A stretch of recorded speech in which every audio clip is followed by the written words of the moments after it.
Mesir dan Ethiopia terlibat dalam pertikaian geopolitik yang kompleks di Afrika Timur, dengan kedua negara mendukung pihak-pihak yang berseberangan dalam konflik di kawasan tersebut, termasuk di Somalia, Eritrea, Sudan, dan Sudan Selatan.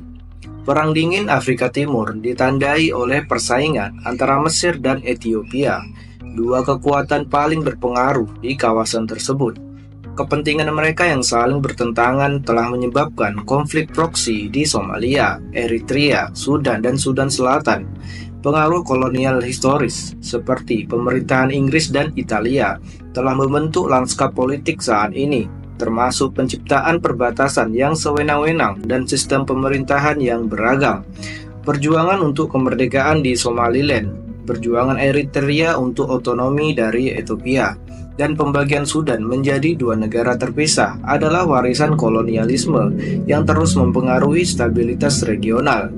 Persaingan untuk sumber daya, khususnya air dari Sungai Nil, yang diperburuk lagi oleh perubahan iklim, semakin mengintensifkan ketegangan geopolitik. Dukungan Mesir untuk Sudan, Somalia, dan Eritrea kontras dengan dukungan Ethiopia untuk Sudan Selatan dan Somaliland yang ingin merdeka, menciptakan lingkungan yang tidak stabil yang dapat meningkat menjadi konflik yang lebih luas. Pembagian wilayah secara historis oleh kekuatan kolonial tanpa memperhatikan kohesi etnis atau budaya telah menyebabkan ketidakstabilan yang sedang berlangsung di Afrika Timur. Perbedaan metode pemerintahan kolonial, khususnya antara wilayah Inggris dan Italia, telah menyebabkan kesenjangan budaya dan ekonomi yang berkepanjangan. Penerapan ideologis sosialis oleh para pemimpin seperti Jenderal Muhammad Siad Barre di Somalia berkontribusi terhadap kemerosotan ekonomi dan otoritarianisme. Aneksasi Eritrea oleh Ethiopia dan perjuangan berikutnya untuk kemerdekaan Eritrea merupakan tindakan yang tidak populer dan tidak stabil yang mengabaikan aspirasi Eritrea. Pandangan bahwa federasi antara Eritrea dan Ethiopia yang dipengaruhi oleh kekuatan internasional merupakan pengaturan cacat dan gagal menyelaraskan klaim kedaulatan Ethiopia dengan keinginan Eritrea untuk menentukan nasibnya sendiri. Kurangnya investasi dan pertimbangan yang diberikan kepada wilayah Sudan Selatan oleh penguasa Inggris dan Mesir yang melanggengkan kesenjangan dan memicu keinginan untuk merdeka di Sudan Selatan. Ada persepsi bahwa penerapan hukum syariah oleh Presiden Gafar Nimeri di Sudan dan penghapusan otonomi selatan merupakan katalisator perang saudara Sudan kedua dan akhirnya perpecahan negara. Ketegangan geopolitik saat ini di Afrika Timur yang didorong oleh kepentingan strategis Mesir dan Ethiopia berpotensi menyebabkan perang koalisi yang lebih luas di kawasan tersebut, terutama karena perubahan iklim berdampak pada sumber daya vital seperti Sungai Nil. Mesir dan Ethiopia, dua kekuatan terbesar di Afrika Timur, memiliki kepentingan regional yang saling bertentangan dan ketegangan semakin meningkat karena kekhawatiran akan munculnya perang baru di Afrika Timur. Mesir mendukung Sudan, Somalia, dan Eritrea yang sebagian besar menentang Ethiopia dan keinginan regionalnya. Sementara sebaliknya, Ethiopia mendukung Sudan Selatan dan wilayah Somaliland yang ingin memisahkan diri. Ketegangan ini meluas akibat perang Israel-Hamas dan perubahan iklim serta persaingan geopolitik regional yang lebih besar. Sejarah negara-negara tersebut muncul pada abad ke-18 setelah konferensi Berlin dan perebutan Afrika berikutnya yang menyebabkan Inggris menjajah Somalia pada tahun 1884 dan mendirikan koloni Somaliland, Inggris. Motivasi utama koloni tersebut adalah untuk menyediakan daging bagi koloninya yang lebih besar di Yaman Timur yang menderita kekurangan makanan. Selain itu, mereka mengakui pentingnya Somaliland karena posisi geografisnya di pintu masuk Laut Merah dan terusan Suez.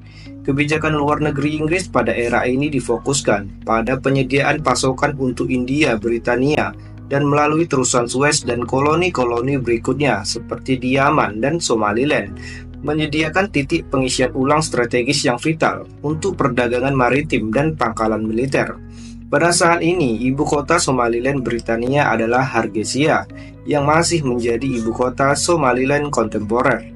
Khususnya, Inggris memperoleh tanah pesisir utara dan kekuatan lain seperti Italia menjajah bagian lain dari wilayah negara saat ini. Italia juga menempatkan para penjajah di wilayah selatan dan tengah pada tahun 1889 sebagai kelanjutan dari keinginan kolonial mereka yang berkelanjutan di wilayah tersebut. Demikian pula, Prancis mengklaim wilayah yang akan menjadi Djibouti karena posisinya yang unggul di Laut Merah. Djibouti akan tetap berada di bawah kendali Prancis selama sebagian besar era dekolonisasi hingga pada tahun 1977, negara itu akan dibebaskan sebagai negara merdeka. Yang terpenting, ketiga kekuatan kolonial membagi wilayah tersebut dengan batas-batas yang sewenang-wenang tanpa mempedulikan pemisahan etnis. Mereka juga mengelola koloni mereka secara berbeda yang memicu perpecahan dalam masyarakat Somalia. Pada tahun 1899, negara Dervish yang dipimpin oleh Muhammad Abdullah Hasan atau dikenal sebagai Mat Mullah oleh Inggris, berjuang untuk mengakhiri pendudukan tiga koloni serta melawan Ethiopia hingga tahun 1920. Pemberontakan ini akhirnya dipadamkan setelah Inggris melancarkan operasi udara dan artileri brutal yang menewaskan banyak orang dan menghancurkan prospek negara Dervish yang merdeka. Saat berada di bawah pendudukan Inggris dan Italia, memiliki metode yang sangat kontras dalam mengatur koloni mereka yang berkontribusi pada pemisahan etnis mereka. Inggris memerintah Somaliland, Inggris sebagai protektorat, bukan koloni langsung, dan memberi mereka lebih banyak otonomi daripada rekan mereka. Sebaliknya, Italia lebih langsung menduduki tanah mereka. Mereka menjalankan kebijakan Italianisasi dalam upaya untuk menekan budaya Somalia dan menggunakan koloni mereka untuk menyerang Ethiopia pada tahun 1935. Dalam Perang Dunia II, Italia pada tahun 1940 merebut Somaliland Inggris dan menyatukan kedua koloni tersebut untuk sementara waktu hingga pada tahun 1941, Inggris merebut kembali wilayah mereka dan menaklukkan Somaliland Italia. Mereka menduduki koloni-koloni ini bersama-sama hingga tahun 1950, ketika Perserikatan Bangsa-Bangsa yang baru menyatakan bahwa wilayah tersebut harus dibagi lagi antara Inggris dan Italia dan diduduki selama 10 tahun sebelum mereka diberi kemerdekaan. Somaliland Inggris memperoleh kemerdekaan pada tanggal 26 Juni 1960 dan pada tanggal 1 Juli Somaliland Italia diberi kemerdekaan. Pada hari yang sama, Somaliland Italia didirikan. Kedua koloni tersebut memutuskan untuk bersatu menjadi Republik Somalia. Kedua koloni tersebut memutuskan untuk bersatu di bawah sistem demokrasi dengan Majelis Nasional beranggotakan 123 orang. Namun, tantangan masih muncul karena perbedaan ekonomi dan budaya antara wilayah yang diduduki Inggris dan Italia. Ketegangan ini juga ternyata antara negara baru tersebut dan tetangga mereka di Ethiopia dan Kenya karena sengketa perbatasan. Eksperimen demokrasi di Somalia segera hancur setelah Presiden Sermak terbunuh pada tahun 1969 dan kediktatoran militer di bawah Jenderal Muhammad Siad Barre bangkit dalam kudeta yang relatif tidak berdarah.